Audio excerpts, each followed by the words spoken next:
Hello बच्चों, welcome to the third class of chapter quadrilaterals. Last two classes में हमने सबसे पहले तो ये समझा कि एक क्वाड्रिलेटरल एक्चुअली होता क्या है और कितने अलग अलग टाइप के क्वाड्रिलेटरल्स एग्जिस्ट करते हैं। सेकेंड क्लास में हमने एक स्पेसिफिक टाइप ऑफ क्वाड्रिलेटरल के बारे में पढ़ा विच इज कॉल्ड पैरेललोग्राम, और उसी पैरेललोग्राम से रिलेटेड हमने तीन थ्योरम्स स्टडी करी। थ्योरम नंबर 1 जिसमें हमने ये समझा कि किसी भी गिवन पैरेललोग्राम का जो डायगोनल होता है वो उसको दो कॉन्ग्रुएंट ट्रायंगल्स में ब्रेक करता है। सेकंड थ्योरम में हमने ये समझा कि अगर कोई पैरेललोग्राम हमें दिया गया है तो उस पैरेललोग्राम की ऑपोजिट साइड्स हमेशा इक्वल होंगी। और थर्ड थ्योरम जो बेसिकली सेकंड थ्योरम का ही कन्वर्स था, वो हमें ये कह रही थी कि अगर हमें कोई क्वाड्रिलेटरल दिया हुआ है जिसकी ऑपोजिट साइड्स इक्वल है तो वो एक पैरेललोग्राम होगा। आज हम स्टार्ट करेंगे थ्योरम 8.4 से। So without any delay let's start.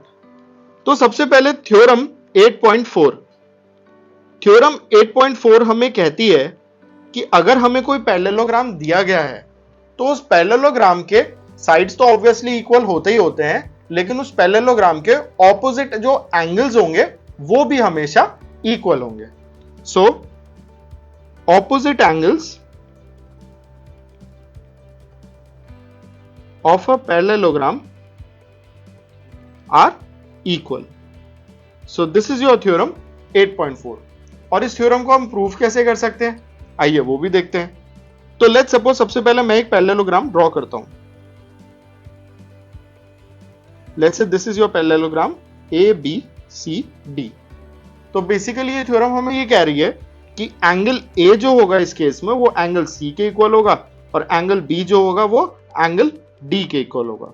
यानी the angle marked in green, angle A will be equal to angle C and angle B will be equal to angle D। ये हमें theorem 8.4 state करती है। अब इसको proof करने के लिए हम क्या कर सकते हैं, लेट्स सपोज अगर मैं कोई भी एक साइड के थ्रू एक डायगोनल ड्रॉ करता हूं। मान लीजिए मैंने BD ड्रॉ करा, तो ये BD डायगोनल इस पूरे पैरेललोग्राम को दो ट्रायंगल्स में कट कर रहा है। अगर किसी तरीके से मैं इन दोनों ट्रायंगल्स को कॉन्ग्रुएंट प्रूफ कर दूं तो automatically angle A angle C के इक्वल हो जाएगा। व्हाई? Because of CPCT। दोनों ट्रायंगल्स कॉन्ग्रुएंट है और एंगल A और एंगल C दोनों ट्रायंगल्स के कॉमन पाथ में आता है। सो चलिए ट्राई करते हैं इन ट्रायंगल्स को कॉन्ग्रुएंट प्रूफ करने की। So in triangle ABD and triangle BDC, इन दोनों ट्राइंगल्स में देखते हैं हमें क्या क्या दिया हुआ है। तो इन दोनों ट्राइंगल्स के अंदर सबसे पहले तो ये जो हमने डायगोनल कंस्ट्रक्ट करा है, ये BD जो है this will be equal to BD। Why? क्योंकि ये कॉमन बेस है दोनों ट्राइंगल्स के लिए। सेकेंड थिंग, हमारा ये जो एंगल है एंगल ABD, यानी कि ये वाला एंगल ये इक्वल होगा एंगल BDC के। ABD will be equal to angle BDC। Can you guess why this will be so? अगर आप इसको आंसर करना चाहते हो तो आप वीडियो को पॉज करके कमेंट सेक्शन में इसका आंसर दे सकते हो। तो अगर आप सोच रहे हो कि ये इसलिए इक्वल होंगे क्योंकि एक Z बन रहा है, तो आप कहीं ना कहीं पुराने वीडियोस को अच्छी तरीके से फॉलो कर रहे हो। दिस इज राइट, क्योंकि ये एक पैरेललोग्राम है तो ये जो साइड AB है ये साइड CD के पैरेलल होगी, और अगर AB साइड CD साइड के पैरेलल है तो ये BD इसके ऊपर एक ट्रांसवर्सल है। और क्योंकि ये जो Z बन रहा है इस Z के दोनों कॉर्नर एंगल्स हैं जो कि एंगल ABD और एंगल BDC हैं, तो ये दोनों एक्चुअली में इस ट्राइंगल में ऑल्टरनेट एंगल्स की तरह काम कर रहे हैं। So this is your another similarity which you can derive. अब बात करते हैं तीसरी चीज की।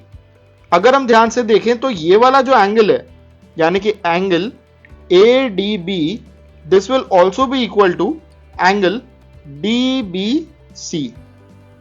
Why? Because side DAB BC के पैरेलल है और ADB BC के पैरेलल है, इस वजह से यहां पे भी फिर से ये दोनों एंगल्स Z पर हैं, यानी ये दोनों भी ऑल्टरनेट एंगल्स हैं। So these are also alternate angles. तो हमने अभी तक क्या क्या प्रूफ कर दिया? हमने एक साइड और दो एंगल्स ये तीन चीजें इन दोनों ट्राइंगल्स में कॉन्ग्रुएंट प्रूफ कर दिया। तो अगर ये साइड एंगल ये तीनों सेम है दोनों ट्राइंगल्स में, तो बाय एस एस ए, सही तरीका इसको लिखने का ये नहीं है, सही तरीका वुड बी ए एस ए। तो ऑलवेज रिमेंबर, कभी भी एस को A S S S S A या ए एस ए को ए एस या ए एस एस ऐसे कर करके नहीं लिखना है। We have to make sure कि ए एस ए में एस बीच में आए और एस एस में ए बीच में आए। So by A S A criteria, triangle A B D will be congruent to triangle B D C. और जैसा कि हमने इनिशियली डिस्कस करा था, अगर ये दोनों ट्राइंगल्स कॉन्ग्रुएंट है तो angle A will be equal to angle C by C P C T. तो हमने एक पेयर ऑफ ऑपोजिट एंगल्स तो यहां पे इक्वल प्रूफ कर दिया। अब क्योंकि एंगल ए एंगल सी के इक्वल है, अगर हमें एंगल बी और एंगल डी को भी इक्वल प्रूफ करना है तो हमें सिंपली क्या करना होगा, हमें एक दूसरी डायगोनल बनानी होगी जो ए से सी पे रन कर रही होगी। और इस डायगोनल को बनाने से जो दो ट्राइंगल्स बने हैं, अगर हम उनको भी सेम तरीके से, एग्जैक्टली सेम तरीके से अगर हम उनको कॉन्ग्रुएंट प्रूफ कर देंगे तो फिर हम हमारे क्वेश्चन के आंसर पे पहुंच जाएंगे। सो इस तरीके से हम थ्योरम 8.4 को प्रूफ कर सकते हैं। अब बात करते हैं हम थ्योरम 8.5 की। Theorem 8.5 is basically the converse theorem of theorem 8.4। Theorem 8.4 हमें क्या कहती है कि किसी भी गिवन पैरेललोग्राम में ऑपोजिट पेयर ऑफ एंगल्स हमेशा इक्वल होते हैं। तो थ्योरम 8.5 जो कि उसका कन्वर्स है, वो हमें ये कहती है कि हमें नहीं पता, लेट्स सपोज हमारे पास में एक पैरेललोग्राम है, लेट्स सपोज हमें सिर्फ एक क्वाड्रिलेटरल दिया हुआ है और उस क्वाड्रिलेटरल के opposite pair of angles equal है, तो हम कह सकते हैं कि वो क्वाड्रिलेटरल एक पैरेललोग्राम होगा। सो इसको अगर हम स्टेटमेंट में लिखें तो in a quadrilateral if opposite angles are equal then it is a parallelogram। Theorem के स्टेटमेंट में एक चीज का आपको ध्यान देना है, थ्योरम के स्टेटमेंट को कभी भी ये जरूरी नहीं होता कि आप एग्जैक्ट वर्ड टू वर्ड रटो जो कि आपके बुक में लिखा हुआ है। आप उसको अपने वर्ड्स में कन्वर्ट करके भी लिख सकते हो। द ओनली कंडीशन इज आप जो लिख रहे हो वो सही होना चाहिए, उसका मतलब सही निकल के आना चाहिए। So this was all about theorem 8.5।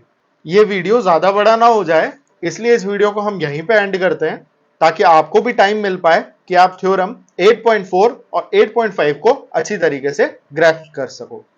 अगले वीडियो में हम थ्योरम 8.6 और 8.7 को स्टडी करेंगे।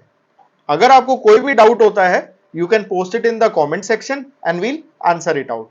And don't forget to like, share and subscribe the video. Thank you.